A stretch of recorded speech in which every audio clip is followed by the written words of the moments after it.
hal ini gimana? Luar biasa sih, artinya saya tuh tahu datanya dari tahun lalu ketika mereka ulang tahun ke-8 itu 21.000 orang. Maksudnya tidak satu tempat ya, tapi secara Zoom-nya pun, online pun 21.000 orang, di tempatnya 2.000 orang.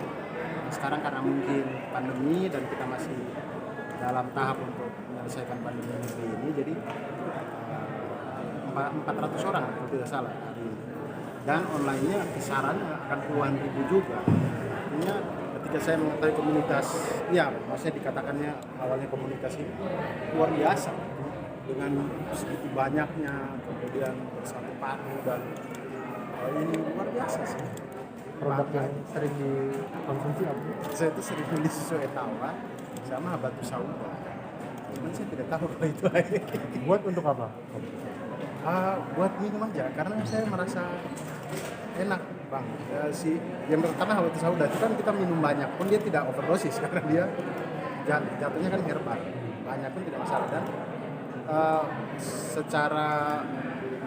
saya merasa secara tenaga saya untuk saya syuting seharian itu lumayan terbantu. Saya merasa kayak biasanya yang capek banget tidak terlalu. Termasuk bagian dari mensiasati agar tidak terkena COVID atau gimana? Iya juga, cuman pada waktu itu sih saya tidak tahu ya. Ya intinya itu adalah kebiasaan yang sudah saya lakukan jauh sebelum Indonesia pandemi. Jadi saya jauh sebelum ada COVID. Jadi saya juga tidak tahu apakah itu membantu atau tidak. Tapi paling tidak dengan hal-hal yang ikhtiar yang kita lakukan selama ini, minum vitamin, kemudian jaga jarak atau segala macam, alhamdulillahnya tidak kena COVID saya sampai detik ini. Selain konsumsi minuman herbal, ada nggak sih Bang Abdur yang mungkin bikin sendiri bikin sendiri gitu di rumah?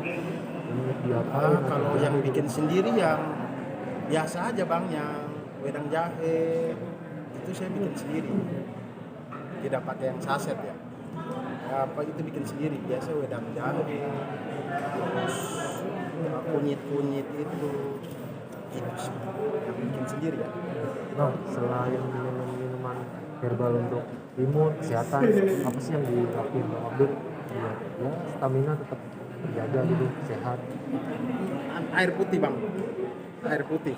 Jadi karena kebiasaan saya dari keluarga, dari kecil sudah ditanamkan untuk minum air putih yang banyak. Jadi sampai detik ini itu yang saya lakukan. Jadi saya sering sekali minum air putih. Jadi menurut saya mungkin itu juga ngaruh ya. Saya tidak tahu. Sehari berapa kali? Berapa gelas? Berapa botol?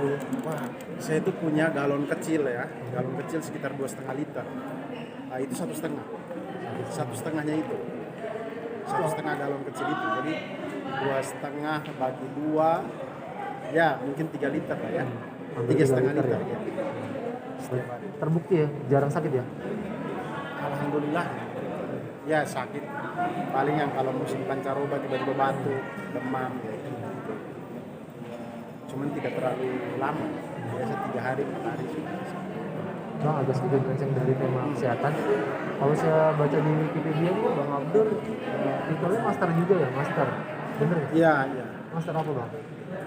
Matematika, pendidikan. Matematika. Itu gimana sih kok dari yang kuliah master juga susah ya sampai gelar itu, terus sampai menjadi komika, itu gimana sih Bang? Pada waktu itu sembari kuliah, sembari mengikuti komunitas stand up komedi di Malang. Jadi bukan apa ya, sebuah hal yang bertentangan sih, sebenarnya lebih ke kuliah jalan, kemudian kegiatan di luar kampus pun jalan gitu. Kebetulan pada waktu itu stand up komedi. Nah itu kemudian sampai di tahap saya juga tidak ekspektasi gitu sampai bisa lolos di salah satu TV kompetisi, kemudian bisa bertahan lama di sana. Jadi ya terjalan begitu aja gitu, bukan karena matematika kemudian ke komedi atau bagi tidak. Itu hanya dua hal yang saya lakukan pada waktu bersamaan pada waktu itu. Itu sih.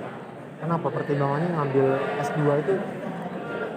Pada waktu itu karena salah satu salah satu keinginannya orang tua adalah saya pada waktu itu kalau bisa jadi dosen. Kemudian pada saat itu pun sudah mulai ada, saya tidak tahu kalau sampai sekarang saya sudah tidak mengikuti dunia pendidikan ini, cuman pada waktu itu sempat ada perbincangan bahwa guru SMA pun minimal strata 2 ke depannya. Nah, jadi pada waktu itu akhirnya saya dilanjutkan sama orang tua untuk sampai strata 2. Terus korelasinya Bang, komika dengan S2 matematika ada nggak? Ada tentunya ya, maksudnya tentang matematika dan komedi mungkin ya. Ada korelasinya karena kita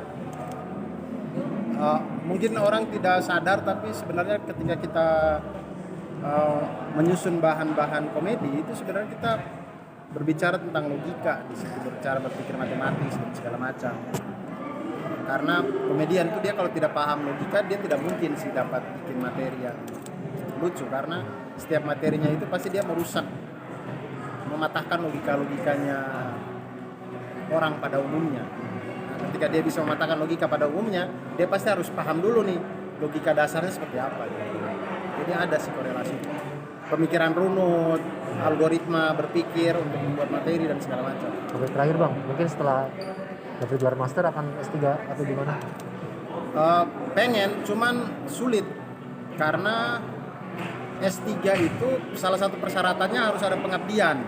Setahu saya ya, karena pada waktu itu saya sempat mau daftar, cuman S3 itu di Indonesia untuk lari ke strata 3 pendidikan matematika itu jatuhnya harus ada punya, selain surat rekomendasi apa segala macam ada juga surat sudah pernah mengabdi 1 atau 2 tahun. Nah itu yang saya belum punya gitu, dan agak sulit saya punya juga karena kalau 2 tahun saya mengabdi atau 1 tahun saya mengabdi, saya harus cari tempat untuk mengajar gitu sih. Berarti agak belum ada wacana itu ya? Iya, belum ada sih, tapi pengen. Cuman ya lihatlah suatu saat mungkin kalau ada persyaratan yang bisa memenuhi, ya coba sih. Gimana Bang? Sejak dipukul orang tua sih Bang. Kan dulu kecil itu kalau kita gak ke TPA sore-sore itu, kalau nggak ngaji tuh malah milih main bola atau apa gitu kan biasanya dipukul. Nah tapi sebenarnya karena dari zaman kecil sering ke masjid untuk belajar mengaji, itulah perlahan-lahan mengetahui lah. Kemudian ditambah dengan di rumah saya itu bapak saya punya buku agama banyak. Jadi ketika saya mulai suka membaca, buku-buku itulah yang saya baca kemudian terus sampai saat ini gitu. Sempat masuk pesantren juga atau? Tidak pernah. Hanya dari buku. Saya santri tapi dari YouTube dan Google. Belajarnya dari situ? Belajarnya hanya dari YouTube? Iya, bukan belajarnya tapi lebih ke, jadi misalnya kita baca buku, karena saya tidak punya ustadz atau siapa yang bisa saya tanyakan, ketika saya membaca buku dan saya menemukan hukum ini kok saya tidak mengerti ya, saya cari ada tidak ya penjelasannya di YouTube gitu, saya cari keywordnya. Nah itu kadang-kadang ada tuh di YouTube ustadz siapa atau gus siapa gitu, karena sekarang itu ternyata ustadz-ustadz dan maksudnya yang kita tahu, maksudnya masyarakat tahu pasti Ustadz Khalid Basalamah, Ustadz Adi Hidayat, Gus Bahar dan segala. Tapi ternyata ustadz-ustadz yang di pesantren-pesantren itu mereka juga bikin YouTube, dan itu tuh ada di YouTube kayak penjelasan misalkan apa gitu, sholat musafir gitu, ada juga tuh yang mereka jelasin dari kitab segala macam. Nah jadi secara tidak langsung saya menjadi santri-santrinya beliau melalui YouTube. Ya, makasih Bang. Ya bang, siapa?